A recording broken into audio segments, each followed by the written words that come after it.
தந்தை பெரியாரின் 147வது பிறந்த நாளை ஒட்டி சென்னை பனையூர் அலுவலகத்தில் உள்ள அவரது சிலைக்கு தவேக தலைவர் விஜய் மாலை அணிவித்து மரியாதை செலுத்தி வருகிறார். இது பற்றிய கூடுதல் தகவல்களை செய்தியாளர் மணிகண்டன் வழங்கிட கேட்கலாம். மணிகண்டன், கள விவரம் என்ன, விவரிங்க.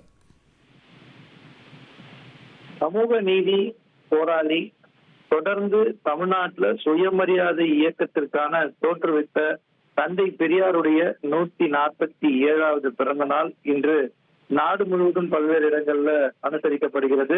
அந்த நிலையில தமிழக வெற்றி கழகத்துடைய தலைவர் கட்சியுடைய தலைமை அலுவலகமான பனையூர்ல அவரது திருவுருவ சிலைக்கு மலர் தூவி மரியாதை செலுத்தியிருக்கிறார்.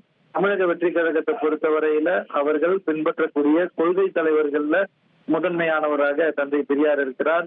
பெருந்தலைவர் காமராஜர், அண்ணல் அம்பேத்கர், வீரமங்கை வேலு நாச்சியார், அஞ்சலை அம்மாளுடன் சேர்ந்து தந்தை பெரியாரையும் அவரது கொள்கைகளையும், சமூக நீதி சமத்துவ கொள்கைகளையும் பின்பற்றுவோம் என கொள்கை விளக்க மாநாட்டில் அவர் உறுதிமொழி ஏற்றிருந்தார். அந்த அடிப்படையில ஒவ்வொரு கொள்கை தலைவர்கள் பிறந்த நாள் நினைவு நாளின் போது அலுவலகத்திற்கு வந்து அவர்களுக்கு மரியாதை செலுத்துவதை வழக்கமாக வைத்திருக்கிறார் தமிழக வெற்றி கழக தலைவர் விஜய். அந்த அடிப்படையில இன்று அவருடைய சுற்றுப்பயணத்திற்கு இடையில சனிக்கிழமை தோறும் அடுத்த 2 நாட்கள்ல நாகை, மயிலாடுதுறை ஆகிய மாவட்டங்களில் சுற்றுப்பயணம் மேற்கொள்ள உள்ள இந்த நிலையில இன்று அவருடைய 147வது பிறந்த நாளையொட்டி பனையூர்ல கூடிய கட்சியின் தலைமை அலுவலகத்துல அவரது திருவுருவ சிலைக்கு மலர் தூவி மரியாதை செலுத்தியிருக்கிறார்.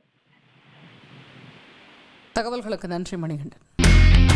இனி செல்லும் இடமெல்லாம் செய்தி. தந்தை டிவியின் வாட்ஸ்அப் சேனலை ஃபாலோ பண்ணினா செல்ல இருக்கும் இடமெல்லாம் செய்தி.